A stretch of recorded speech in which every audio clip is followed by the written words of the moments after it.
தந்தை மகன் தூய ஆவியின் பேராலே ஆமேன். புனித லூக்கா எழுதிய பரிசுத்த நற்செய்தியிலிருந்து வாசகம். அதிகாரம் 12, இறைவார்த்தைகள் 7. உங்கள் தலைமுடி எல்லாம் கூட எண்ணப்பட்டிருக்கின்றன.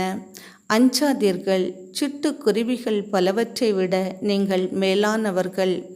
இது ஆண்டவர் வழங்கும் அருள்வாக்கு. இறைவா, உமக்கு நன்றி. அஞ்சாதே, திகையாதே, கலங்காதே, நான் என்றும் உன்னோடு என்று சொன்னவரே, உம்மை நாங்கள் ஸ்தோத்தரிக்கின்றோம். எந்த பக்கம் நடந்து சென்றாலும் உம்முடைய கரம் எங்களோடு இருப்பதற்காக உம்மை நாங்கள் ஸ்தோத்தரிக்கின்றோம். தேற்றரவாளரே, உம்மை ஸ்தோத்தரிக்கின்றோம். ஆறுதலின் தகப்பனே, உம்மை நாங்கள் நமஸ்கரிக்கின்றோம்.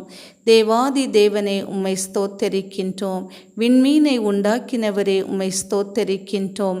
எல்லாருக்கும் எல்லாமாய் இருப்பவரே, உம்மை நாங்கள் ஸ்தோத்தரிக்கின்றோம். அப்பா, ஸ்தோத்தரிக்கின்றோம். எசப்பா, இன்றைய இறைவார்த்தைக்காக உமக்கு நன்றி. எசப்பா, நன்றி.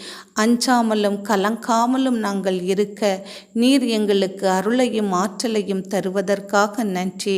எங்களுடைய தகப்பன் எங்களோடு இருக்கின்றார். அவர் எங்களை கைவிட மாட்டார்.